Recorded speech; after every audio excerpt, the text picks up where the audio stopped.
Hermanos, quiero invitarle a abrir sus Biblias en el Evangelio de Lucas, capítulo 10, versículos 25 al 37. Lucas, capítulo 10, 25 al 37, y el día de hoy vamos a estar estudiando una de las parábolas más conocidas. Y no solo es una de las parábolas más conocidas, sino también una de las más mal interpretadas y más mal entendidas. Esta parábola del buen samaritano se ha convertido en un idioma general para hablar de la compasión y el amor sacrificial.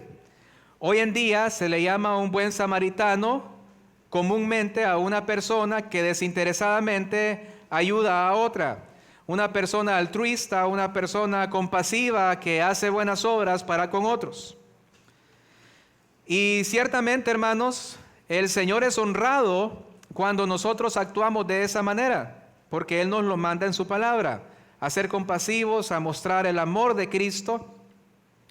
El Señor es glorificado cuando sus hijos actuamos de esa manera. Sin embargo, nuestra familiaridad con este texto puede hacernos pensar que ya le comprendemos plenamente. Pero al examinarlo con más atención, definitivamente descubriremos que su mensaje va mucho más allá de lo que comúnmente se entiende y que hay verdades aún más profundas que el Señor nos quiere mostrar a través de ella. Esta parábola, como otras, son muy malentendidas, y esto no es de extrañarse porque recordemos cuál es el propósito de las parábolas. El Señor Jesucristo lo dijo ahí en Lucas capítulo 8, versículo 10: a vosotros os he dado a conocer los misterios del reino de Dios, pero a los otros por parábolas, para que viendo no vean y oyendo no entiendan. Las parábolas, entonces, el Señor Jesucristo empezó a enseñarlas por un doble propósito: para esclarecer el mensaje del reino de los cielos a los humildes que querían recibir la palabra, y para oscurecer el mensaje para los orgullosos que se creían sabios en su propia opinión y que pensaban que ya habían alcanzado el reino de los cielos. Unos versículos atrás, antes de esta parábola también, el Señor Jesucristo dijo en el versículo 21 que nos enseñaba el pastor Celso la semana pasada: en aquella misma hora Jesús se regocijó en el Espíritu y dijo: yo te alabo, oh Padre, Señor del cielo y de la tierra, porque escondiste estas cosas de los sabios y entendidos y las has revelado a los niños. Sí, Padre, porque así te agradó. Y como bien explicaba el pastor Celso la semana pasada, cuando está hablando acerca de los sabios y entendidos, es un tono sarcástico. Está hablando de aquellos que se creen entendidos, aquellos que se creen sabios. Y cuando habla de los niños, se está refiriendo a aquellos humildes, a aquellos pobres de espíritu que reconocen su condición y reciben con mansedumbre y humildad la palabra de Dios. Por lo tanto, hermanos, esta parábola será malentendida por los incrédulos. Se va a interpretar como una simple historia de compasión y bondad. Eso es de esperarse, pero como creyentes debemos entender el verdadero significado de cada una de las parábolas que el Señor contó, porque a nosotros nos ha dado ojos para ver y oídos para oír. Nosotros nos ha dado el Espíritu Santo que ilumina nuestro entendimiento y nos lleva a entender las gloriosas verdades de la palabra de Dios. Si bien es cierto, la acción principal de esta conocida parábola es de un hombre ayudando sacrificial y desinteresadamente a otro, no es este el tema principal de la parábola. No es esto lo que el Señor Jesucristo quiere enseñarle a su audiencia. Recordemos, hermanos, que el tema principal de todas las parábolas es el reino de Dios. El Señor Jesucristo decidió hablar en las parábolas para que las personas pudieran comprender el Evangelio, para que las personas pudieran comprender la necesidad de que el reino de Dios viniera a este mundo. ¿Y cómo poder alcanzar entonces el reino? Por lo que podemos decir que esta parábola, como todas las demás, es una parábola evangelística. Es una manera del Señor Jesucristo de poder presentar el Evangelio. Jesús quiso ilustrar lo lejos que nos encontramos de cumplir con las demandas morales y los altos estándares perfectos de la ley, y que eso nos lleve a ver la necesidad que tenemos de un Salvador. Por eso es importante, hermanos, que nosotros estudiemos toda la Escritura en su contexto. Es una de las reglas de la hermenéutica, estudiar la Escritura, cada pasaje en su contexto.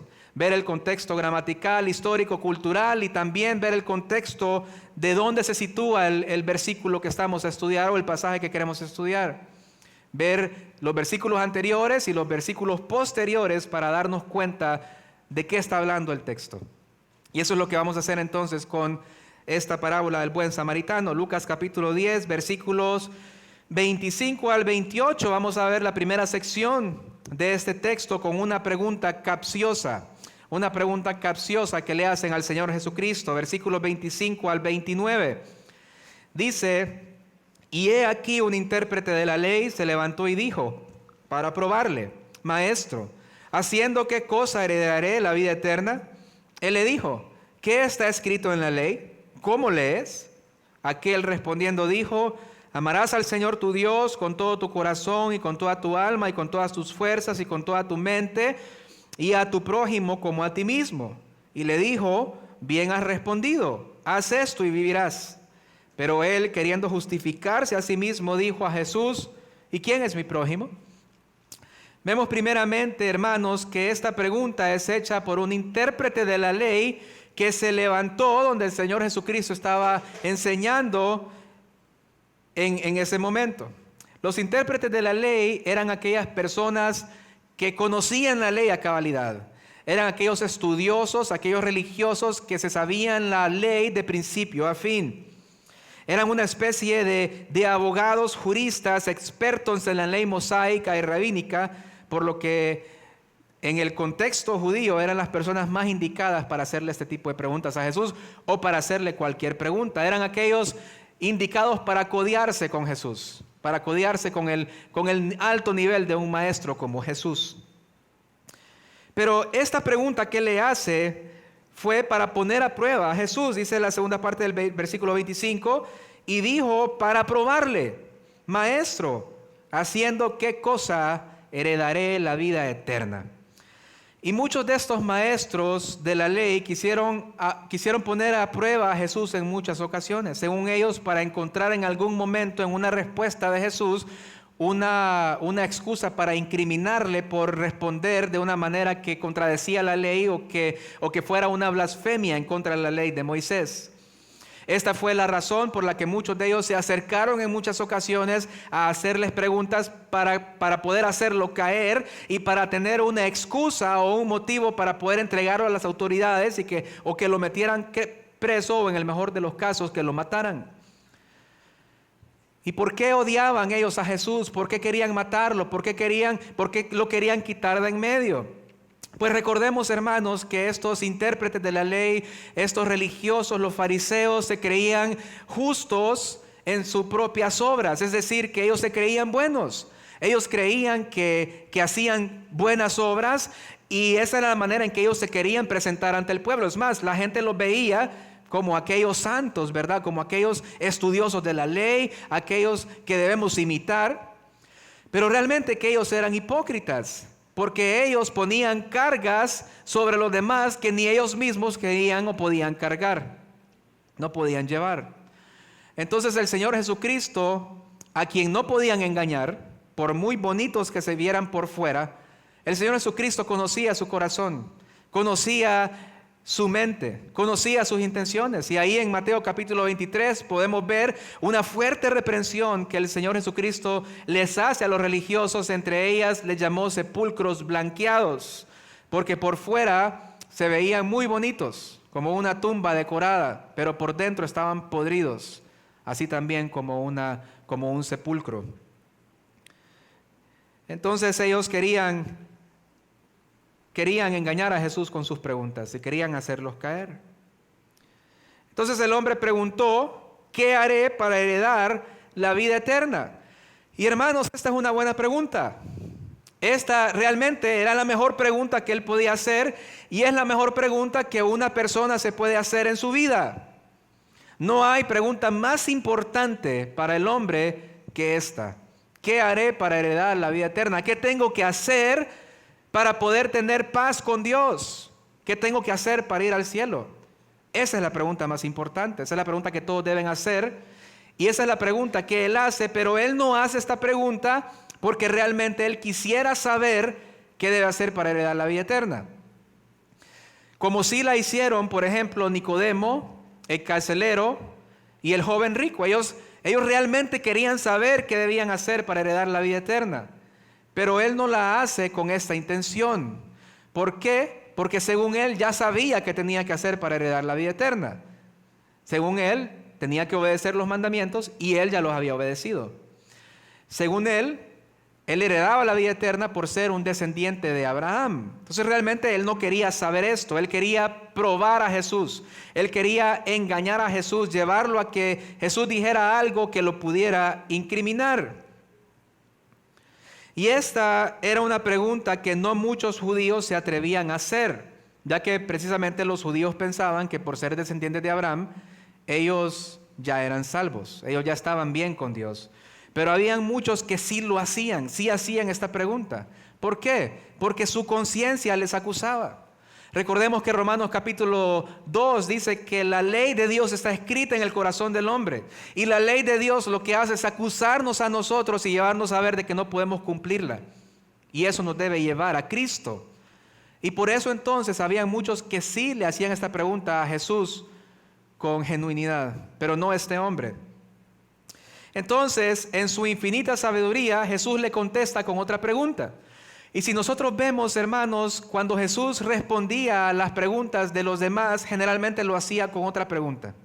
Porque esto lo llevaba a ellos a poder examinarse con la misma pregunta. Y entonces Él le dice en el versículo 26, ¿qué está escrito en la ley? ¿Cómo lees? Y este es un tono un poco sarcástico del Señor, como diciendo, bueno, tú eres el conocedor de la ley, tú eres el intérprete, el abogado de la ley. Dime tú qué dice la ley en cuanto a cómo heredó la vida eterna. Entonces, aquel intérprete responde en el versículo 27, lo que está escrito en la ley, en el Keriat Shema, Deuteronomio capítulo 6, versículos 4 al 5, dice, amarás al Señor tu Dios con todo tu corazón y con toda tu alma y con todas tus fuerzas y con toda tu mente y a tu prójimo como a ti mismo. Esta última parte Él la agrega de Levítico capítulo 19, versículo 18. Este era el resumen perfecto de lo que la ley moral demanda. Es la misma respuesta que el Señor Jesucristo le dio a otro intérprete de la ley, ahí en Mateo capítulo 22, versículo 37, cuando Él hace la pregunta, ¿cuál es el más grande mandamiento? El Señor Jesucristo le dice, amarás al Señor tu Dios con todo tu corazón, con toda tu alma y con toda tu mente, y a tu prójimo como a ti mismo. Y es que, hermanos, los 10 mandamientos están divididos en dos categorías.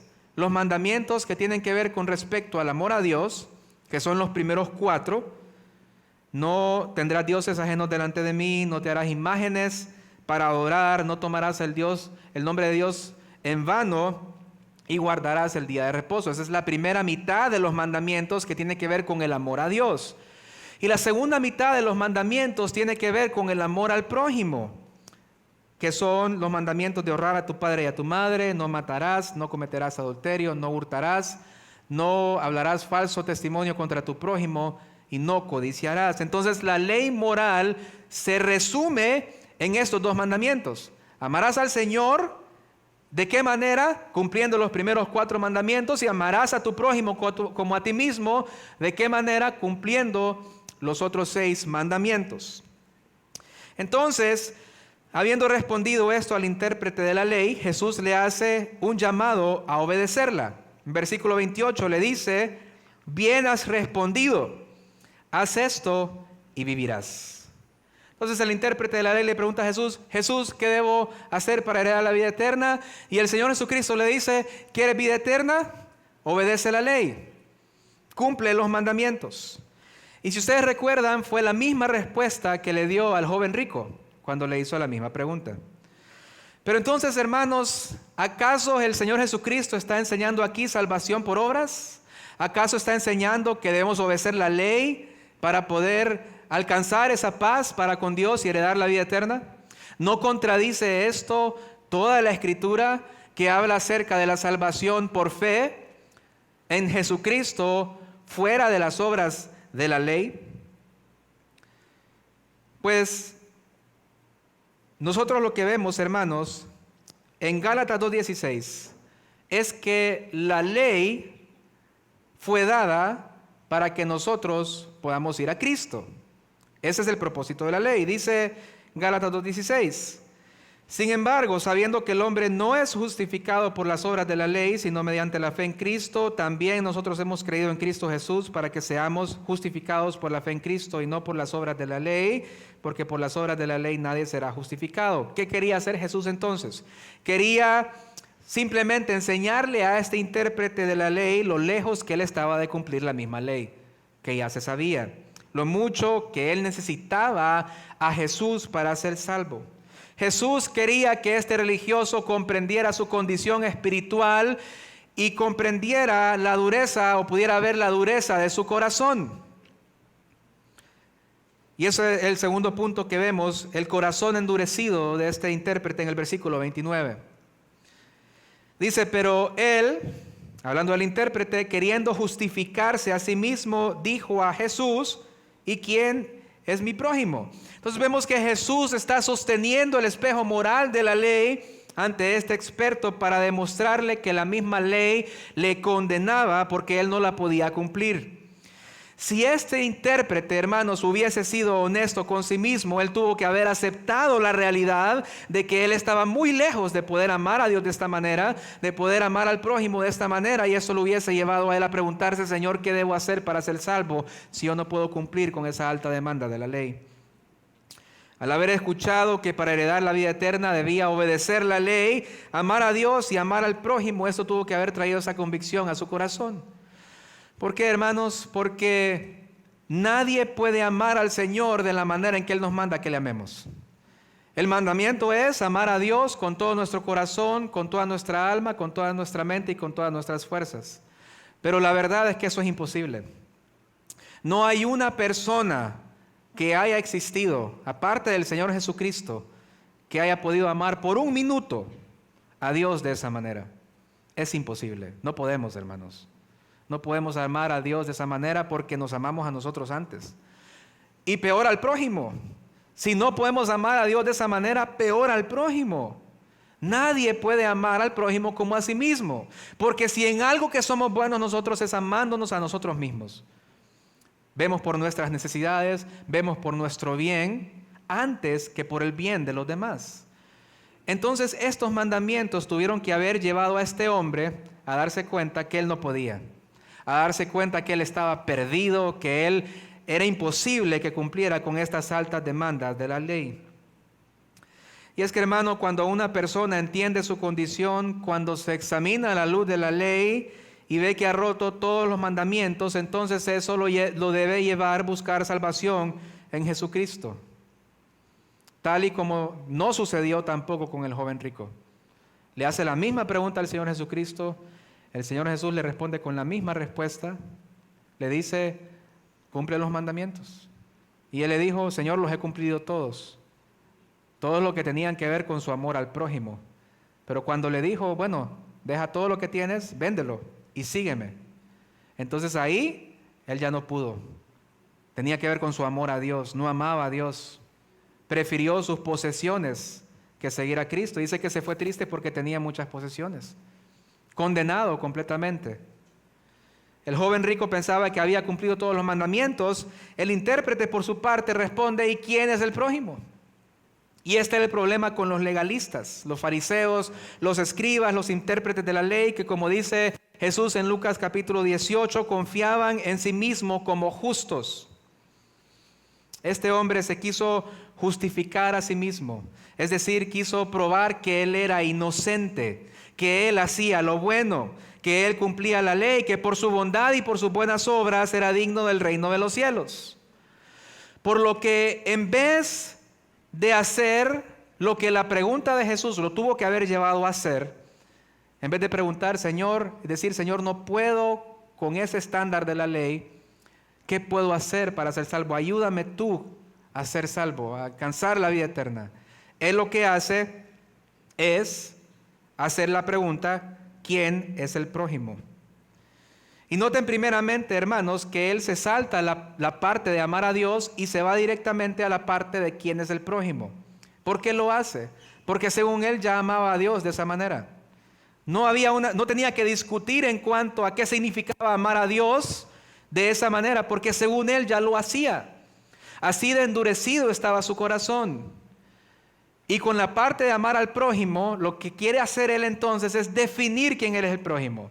Como decirle, bueno, Jesús, pero ahí depende de quién es el prójimo. Ese mandamiento tiene algunas excepciones, tiene algunas aristas que considerar, porque no todos son el prójimo. Mejor define bien quién es el prójimo, y así te digo yo que estoy cumpliendo la ley. ¿Por qué? Porque los religiosos no consideraban a todos como el prójimo. Es más, ellos eran bien exclusivos en cuanto a quién era su prójimo. Los enemigos, ni por cerca, esos no eran su prójimo, esos eran enemigos. Los de otra nacionalidad, peor, porque eran paganos, eran inmundos. Muchas veces incluso los fariseos ni siquiera consideraban a los escribas como el prójimo, porque tenían muchas diferencias doctrinales.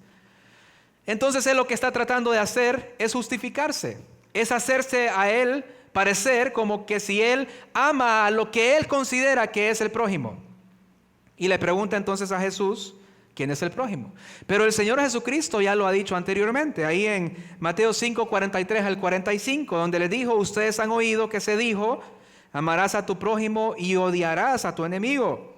Pero yo les digo, amen a sus enemigos y oren por los que los persiguen, para que ustedes sean hijos de Dios, de su Padre que está en los cielos, porque Él hace salir su sol sobre malos y buenos, y llover sobre justos e injustos. Aquí el Señor ya definió quién es el prójimo. Incluso el enemigo. Del enemigo para arriba, todos son prójimos. Y el enemigo es el que está más abajo para nosotros. Entonces este hombre, hermanos, estaba endurecido, no quería dar su brazo a torcer, no quería reconocer que realmente estaba lejos de este estándar que la ley exige para ser salvo, que es la perfección. Por eso algunos hoy también, y de pronto a ustedes les ha sucedido al compartir el Evangelio, cuando hablamos acerca de los pecados, cuando los confrontamos con la ley para que ellos puedan ver su condición, empiezan a dar excusas por su pecado. No, yo sí he robado, pero han sido cosas pequeñas, solo fue un vuelto a mi mamá una vez, o solo fue un lápiz al compañero, pero eso realmente el Señor no lo ve malo. No, sí, yo he dicho mentiras, pero solo son mentiritas blancas, que no le afectan a nadie. No, yo sí he hecho algunas cosas malas, pero es para el bien de los demás. No, pero yo nunca le he sido infiel a mi esposa. Yo trabajo duro. Y empiezan a tratar de justificarse tal y como lo hizo este hombre. Un corazón endurecido. A este punto, hermanos, Jesús pudo haberlo despachado. Jesús pudo haberle dicho, veo que estás muy lejos del reino de los cielos. Veo que tu corazón no te permite entender las verdades del Evangelio.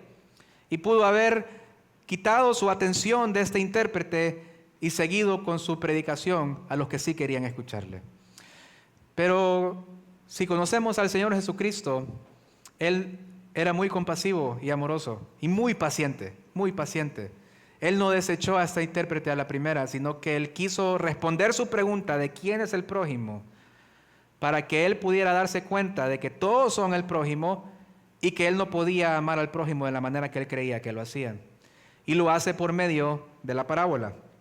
En los versículos 30 al 35 leemos entonces la parábola que el Señor Jesucristo le cuenta.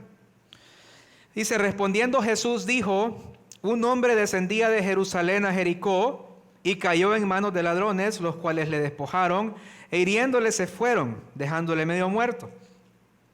Aconteció que descendió un sacerdote por aquel camino y viéndole pasó de largo. Asimismo un levita llegando cerca de aquel lugar y viéndole pasó de largo, pero un samaritano que iba de camino vino cerca de él y viéndole fue movido a misericordia. Y acercándose vendó sus heridas, echándoles aceite y vino, y poniéndole en su cabalgadura lo llevó al mesón y cuidó de él.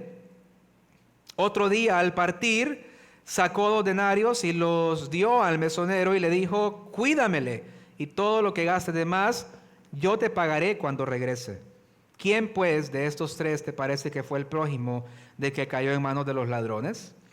Él dijo, el que usó de misericordia con él. Entonces Jesús le dijo, ve y haz tú lo mismo. Entonces la historia de Jesús, que es una parábola, es una historia ficticia, comienza en un camino peligroso. Y aunque esta es una parábola, hermanos, aunque los elementos y la historia no es real, el camino de Jerusalén a Jericó sí es real, incluso existe hasta el día de hoy. Y siempre ha sido un camino muy peligroso. De Jerusalén a Jericó hay aproximadamente unos 4,000 pies de altura de diferencia en una distancia de aproximadamente 28 kilómetros. Y este terreno, este camino está formado por un terreno muy difícil de transitar, un terreno muy rocoso.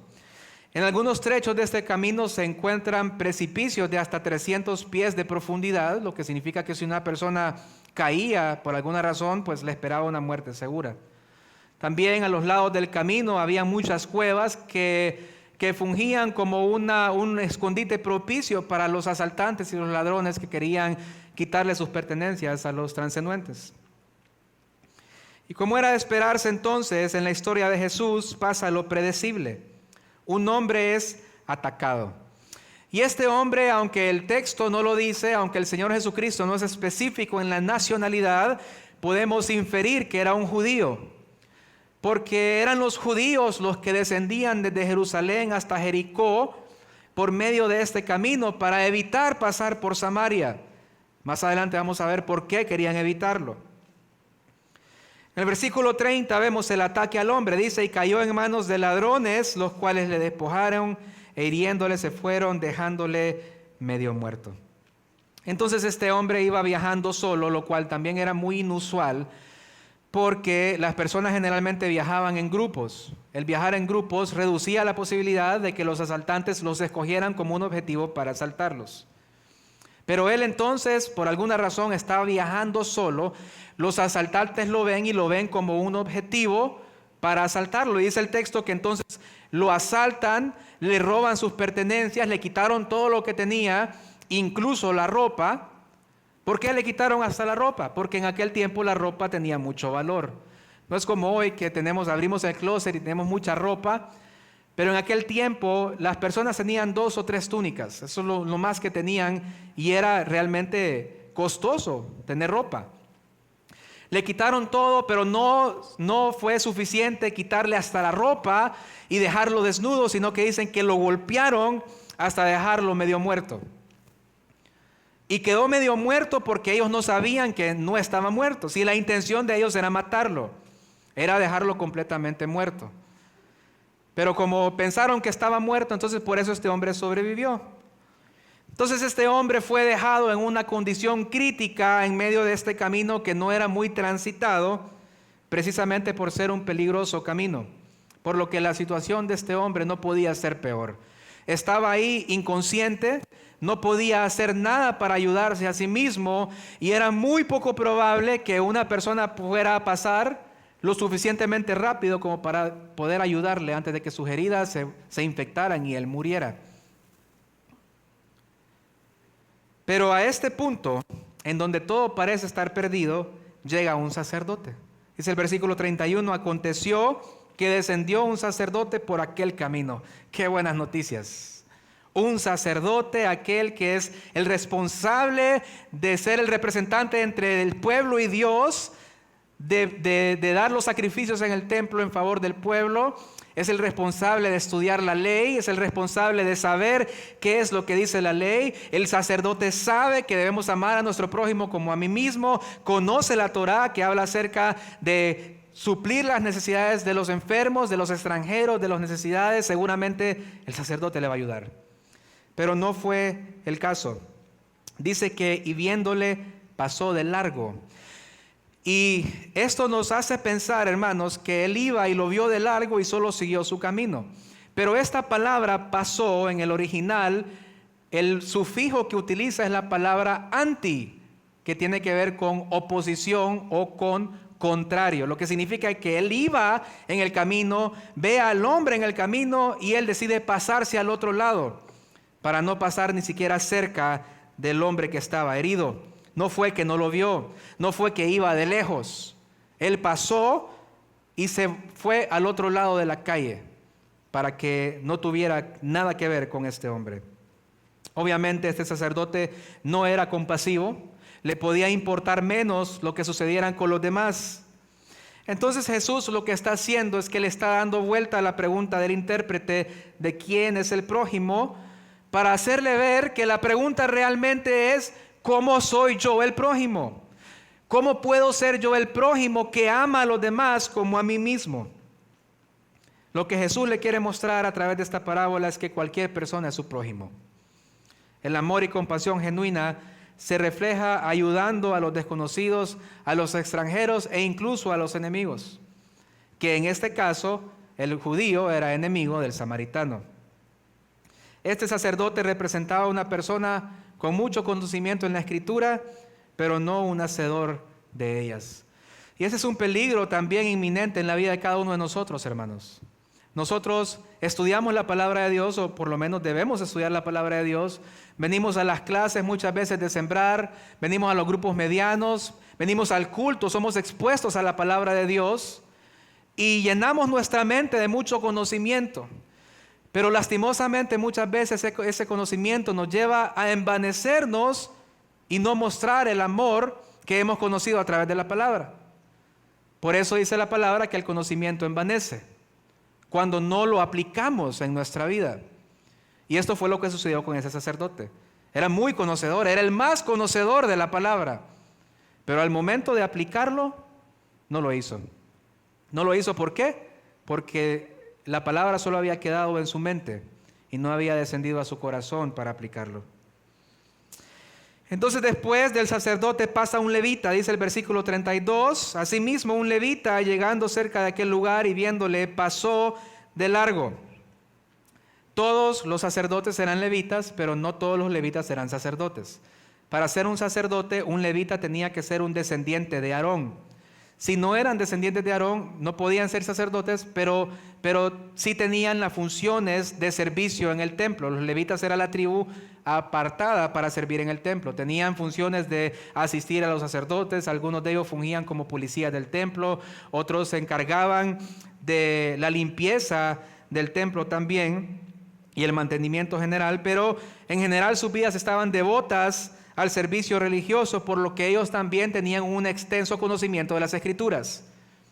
También podríamos pensar, bueno, el sacerdote no lo ayudó, pero seguramente el levita lo va a ayudar, porque él también conoce las Escrituras, porque él también conoce el mandamiento de amar a los demás como a nosotros mismos. Pero tampoco sucedió. El levita hizo exactamente lo mismo que el sacerdote, pasó por el otro lado del camino, lo vio, lo ignoró y siguió su camino. Completa indiferencia de estas dos personas que se supone que deberían ser los primeros en ayudar. Los religiosos que conocen la palabra de Dios deberían ser los primeros en ayudar al necesitado. Y las personas muchas veces citan esta historia, hermanos, hablando del sacerdote y el levita como ejemplos de inhumanidad, y después cierran sus Biblias sintiéndose superiores a estos dos religiosos. Pero hacer eso es perderse del punto de Jesús. Porque al hacer eso, al condenar a estos dos religiosos, nos condenamos a nosotros mismos también. Porque hermanos, si nosotros hubiésemos sido en la posición de estos religiosos, hubiésemos hecho lo mismo. Hubiéramos hecho lo mismo. Hubiéramos pasado al otro lado poniendo cualquier cantidad de excusas para no ayudar a este hombre. Es precisamente esta actitud la que vemos en la naturaleza caída del hombre. Egoísmo, ser como el rastrío, solo jalar para mi lado, ver por mis necesidades, y cuando se trata de ayudar a otros, buscamos cualquier cantidad de excusas para no hacerlo. Todos nosotros, en el lugar de ellos, hubiésemos hecho lo mismo. Y aunque no despreciamos siempre al necesitado, hermanos, estoy seguro que muchos de aquí o todos, de alguna manera u otra, han ayudado al necesitado. Todos fallamos en esta responsabilidad lo suficiente como para ser hallados culpables ante la ley de no hacerlo en el estándar perfecto que el Señor demanda.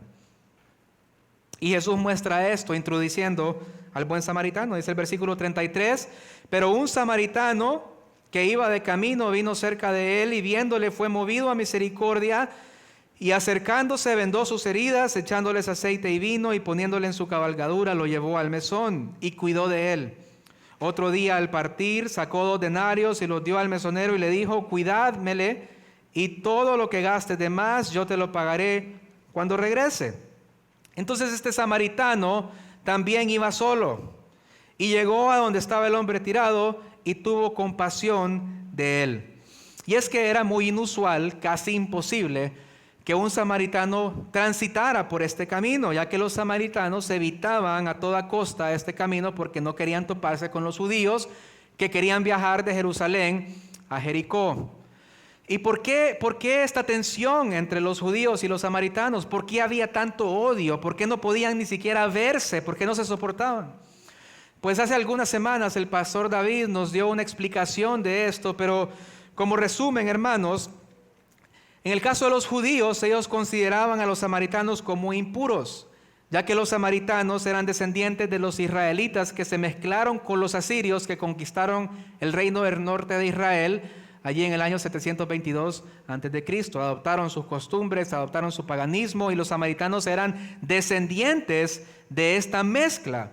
Por lo que los judíos, creyéndose ellos mejores, odiaban a estos impuros, odiaban a estos paganos. En el caso de los samaritanos, ¿por qué odiaban a los judíos? Pues los samaritanos, como ellos vivían en el norte de Israel, tenían que viajar hasta Jerusalén para poder ofrecer sacrificios al Señor en el templo. Entonces ellos un día decidieron: no necesitamos estar bajando hasta Jerusalén, aquí en el monte Gerizim vamos a erigir nuestro propio templo y ahí vamos a ofrecer sacrificios, en contra totalmente de la voluntad de Dios. Entonces los judíos lo veían como una blasfemia en contra de Dios, y lo que hicieron fue ir a destruir su templo. Por eso los samaritanos entonces odiaban a los judíos. Entonces era bien improbable, hermanos, impensable para la sociedad de aquel tiempo, que un samaritano ayudara a un judío o un judío a un samaritano. Por eso debemos recordar que esta es una parábola, es una historia ficticia. No existía un samaritano que fuera a ayudar a un judío, de la misma manera que no existía un judío que fuera a ayudar a un samaritano de la manera que este samaritano ayudó al judío. Este hombre, a diferencia de los religiosos, considerado un pagano, inmundo, despreciado por los judíos, fue movido a compasión. Dice que vio al hombre tirado en el suelo, moribundo, medio muerto, sintió empatía, sintió compasión y se acercó a él. Lo completo opuesto que hicieron los religiosos, que más bien se alejaron de él lo más que pudieron. Pero no solo se acercó a él para ver si el hombre estaba vivo o muerto, no fue simple curiosidad que lo llevó a acercarse a este hombre, sino una intención genuina de ayudarlo. Dice el versículo 34 que vendó sus heridas, derramó aceite y vino sobre ellas. Esto servía como un antiséptico para que sus heridas no se fueran a infectar. Y todo esto obviamente salía de la bolsa del samaritano. ¿Por qué? Porque el hombre que estaba moribundo le habían despojado de todas sus pertenencias. Él no tenía con qué pagar, él no tenía con qué sostenerse a sí mismo en ese momento. Y lo que podemos ver es que este hombre no estaba escatimando utilizar todos los recursos que tuviera en su poder para poder ayudar a este hombre. Y esto el Señor Jesucristo lo hace a propósito para enfatizar la generosidad y la compasión de este samaritano para con este hombre moribundo. Sigue diciendo el versículo 34 que lo montó en su caballo. Pero este hombre solo traía un caballo. Es decir, que para poder trasladar al hombre moribundo a un hotel para que cuidaran de él, él tuvo que caminar el resto del camino para que el hombre moribundo pudiera ir encima del caballo. Si este samaritano, hermanos, se hubiese acercado a este hombre moribundo y solamente le hubiera sanado sus heridas y le hubiera dado algún dinero para que él pudiera ir a algún lugar a que lo cuidaran, aún así hubiera sido un acto de compasión, ¿no lo creen? Aún así él hubiera sido amable con esta persona. Pero Jesús quiere enfatizar que este hombre está haciendo un acto extraordinario, un acto radical, un acto impensable de amabilidad y de compasión para con un enemigo. a alguien que ni siquiera conocía. Jesús quiere presentar la obra de este samaritano como algo que el hombre natural jamás haría. Por eso presenta un escenario en condiciones extremas. Y no solo lo dejó allí en el mesón, sino que dice que se quedó un día, pasó la noche con él, sanando sus heridas, cuidándolo. Y no solo eso, sino que dice que él pagó 2 denarios, que era el salario de 2 días de un trabajador en aquel contexto, y que por lo que conocemos de los precios en aquel tiempo, esto cubría aproximadamente 2 meses de alojamiento y alimentación para este hombre y cuidados para él. Y no solo eso, sino que le dijo: aquí están estos 2 denarios, pero si gastas más, cuando yo regrese te voy a pagar todo lo que tú gastes. ¿Por qué hizo esto este samaritano? Porque este hombre herido, despojado de todas sus pertenencias, no tenía con qué pagar. Y en aquel tiempo, hermanos, no existían las financieras, no existían las compañías de recolección de deudas, no existían planes para poder pagar una tarjeta de crédito o un préstamo retrasado. En aquel tiempo, una persona que no podía pagar su deuda solo tenía 2 opciones: o era enviado a la cárcel o se convertía en esclavo de aquel a quien le debía. Si este samaritano solamente lo hubiera dejado allí, que ya hubiera sido una buena obra, pero no hubiera pagado por su estadía, al momento en que este hombre viniera en sí, que este hombre estuviera suficientemente bien para seguir adelante, le hubieran cobrado todo lo que había gastado. Y al no poder hacerlo, entonces le hubiesen hecho esclavo para que él pudiera pagarlo a él y a su familia. ¿Qué hace este samaritano entonces? Él paga la deuda de este hombre para que él pudiera salir libre en el momento en que él fuera sanado. Que no hubiera una deuda que él tuviera que pagar. El samaritano la pagó en su totalidad. Esto fue una generosidad y compasión que ni siquiera otro judío hubiese mostrado por otro judío.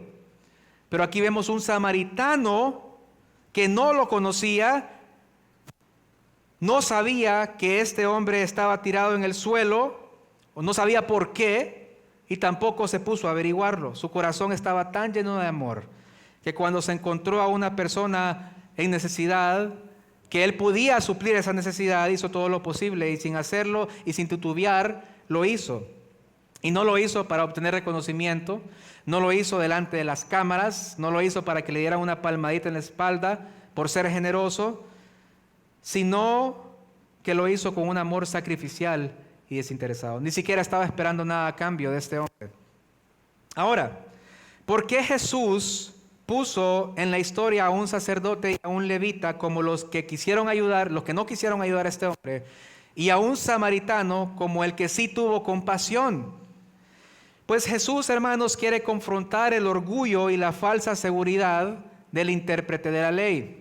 Los líderes religiosos, expertos en la ley, ellos fallaban, no cumplían los estándares que ellos mismos predicaban, que era lo que decía la ley.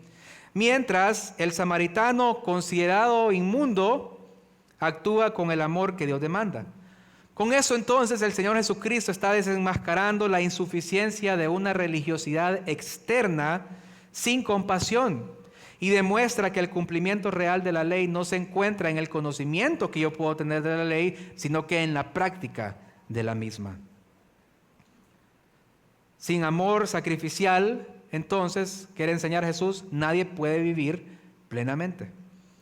Entonces Jesús, al haber presentado estos 3 personajes que tuvieron un encuentro con este hombre, le hace una pregunta al intérprete en el versículo 36. ¿Quién pues de estos 3 te parece que fue el prójimo del que cayó en manos de los ladrones? Y la respuesta era obvia. Esta no era una pregunta difícil. Esta era una respuesta obvia que el Señor Jesucristo quería que saliera de los labios del intérprete. Que el intérprete pudiera aceptar que fue el samaritano el que mostró misericordia. Y así fue. Versículo 37 le dijo, el que usó de misericordia con él. Pero noten, hermanos, que él no responde, fue el samaritano, sino que utiliza otra frase para decir que fue el samaritano. ¿Por qué? Porque para este intérprete era inaudito que un samaritano fuera puesto moralmente más arriba que un sacerdote y un levita, precisamente porque los consideraban espiritualmente muy inferiores a ellos. Ni en las más locas conjeturas podía un samaritano exceder la moralidad religiosa de un sacerdote o de un levita. Por lo que entonces, sin mencionar al samaritano, él aceptó que había sido a él. Entonces, Jesús, habiendo respondido correctamente, le da un mandato. Entonces Jesús le dijo: ve y haz tú lo mismo. Y con esto él termina su parábola. Ve y haz tú lo mismo.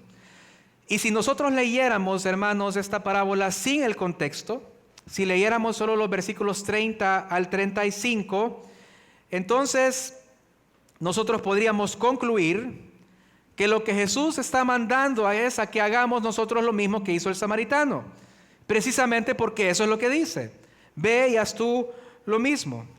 Y si bien es cierto, hermanos, el principio moral sí aplica para nosotros. El Señor Jesucristo sí nos manda a hacer lo mismo con nuestro prójimo. Y ya vimos que el prójimo incluye a todas las personas, incluso a nuestros enemigos. El Señor Jesucristo quiere y nos manda que nosotros vayamos al prójimo y le amemos de esa manera. Y tengamos ese tipo de compasión. Y seamos misericordiosos como fue el samaritano. Eso es lo que el Señor quiere.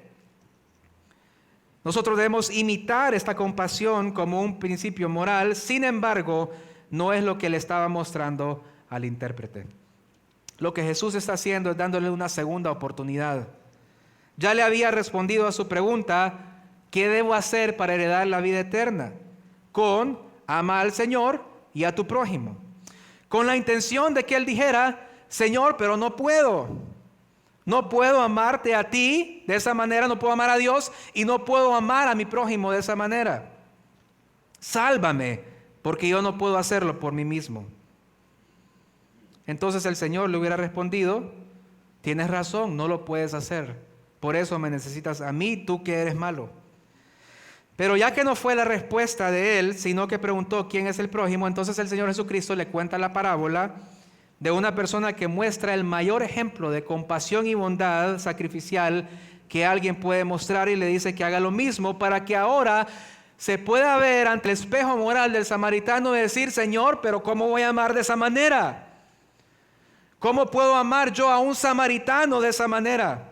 Incluso, ¿cómo puedo amar a los propios judíos de esa manera? ¿Quién haría eso? ¿Quién se despojaría de todo lo que tiene para ayudar a alguien que ni siquiera conoce y que es su enemigo? ¿Quién pagaría por los gastos para que lo cuiden? Nadie. Entonces el Señor quería que él se diera cuenta que estaba lejos, muy lejos de alcanzar esa perfección moral. Su respuesta ante el mandamiento final del Señor Jesucristo de ve tú y haz lo mismo, tuvo que haber sido la misma respuesta que tuvo que haber dado al principio: no puedo, Señor, no puedo. Examinando mi corazón, no puedo amar de esa manera. ¿Qué debo hacer? ¿Qué debo hacer? Y el Señor Jesucristo lo hubiera apuntado a sí mismo para encontrar la salvación. Y es que entonces, hermanos, este es el propósito de la ley. La ley, el Señor la dio para mostrarnos nuestro pecado, para poder vernos en ese espejo y ver que hemos roto cada uno de los mandamientos, que no podemos alcanzar la gracia de Dios porque somos culpables de haber roto la ley, y que eso nos lleve entonces a buscar a Cristo. Gálatas 3:24 al 26 dice: de manera que la ley ha sido nuestro ayo. Ayo es la palabra pedagogos, es un maestro para llevarnos a Cristo, a fin de que fuésemos justificados por la fe. Pero venida la fe, ya no estamos bajo ayo, pues todos sois hijos de Dios por la fe en Cristo Jesús. La ley, hermanos, es ese maestro que nos guía a Jesús. Es ese maestro que nos dice: Eres insuficiente, tus obras son insuficientes, has quebrantado la ley, estás separado de Dios por tu pecado, pero hay alguien que te puede salvar y ese es Cristo Jesús. Hay alguien que ha entregado su vida para que tú puedas salir libre y ese es Cristo Jesús. Entonces, hermanos, nosotros no somos el buen samaritano. No podemos ser el buen samaritano, es imposible. Es imposible que alguien pueda decir, yo soy el buen samaritano. ¿Saben quién sí es el buen samaritano? Jesús. Él es el verdadero buen samaritano. Y aunque el Señor Jesucristo no contó esta parábola como una alegoría en donde debemos asignar algo a cada uno de los elementos, no podemos pasar por alto que el único que ha amado de esta manera perfecta es el Señor Jesucristo. El Señor Jesucristo es el buen samaritano que nos vio tendidos en el suelo, muertos en nuestros pecados, incapaces de poder hacer algo por nosotros mismos, y vendó nuestras heridas y se dio por completo por nuestros pecados y nos curó con su sangre preciosa derramada en la cruz, y se aseguró que nosotros saliéramos libres porque Él pagó por nuestros pecados. Ese es el Señor Jesucristo. Él es el buen samaritano. Y nosotros somos ese hombre tendido, desahuciado, muerto en nuestros pecados. Y esto es lo que quería Jesús que este hombre viera. Sinclair Ferguson dijo, Jesús no solo nos dice que amemos como el samaritano, sino que Él se convirtió en nuestro buen samaritano, descendió para rescatarnos, sanarnos y restaurarnos.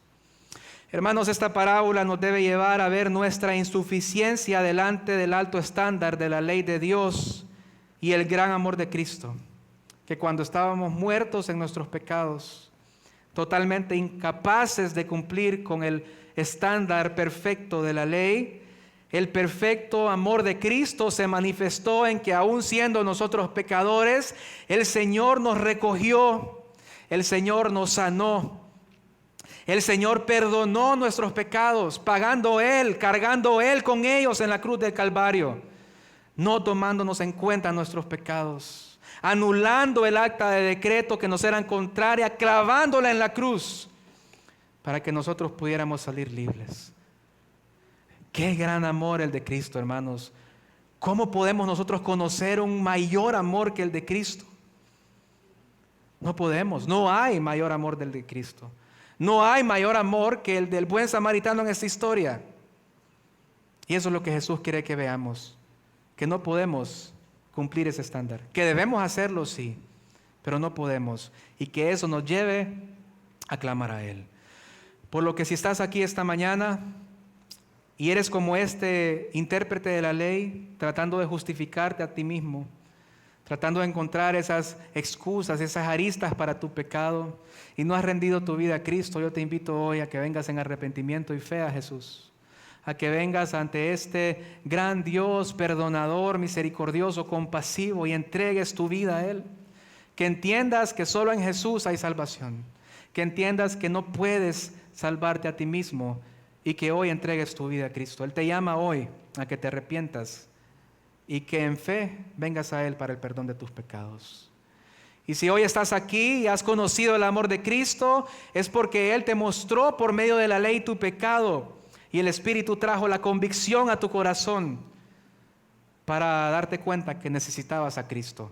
Por lo que, hermano, yo te animo hoy y te llamo a que alabes la gran misericordia, el maravilloso amor de Cristo, que puedas considerar en tu corazón lo inmerecedor que eres de su amor, pero lo grande en misericordia que es nuestro Señor Jesucristo, y que esto te lleve a alabarle, a adorarle a Él con tu vida, con tus acciones y con tu obediencia. Vamos a orar.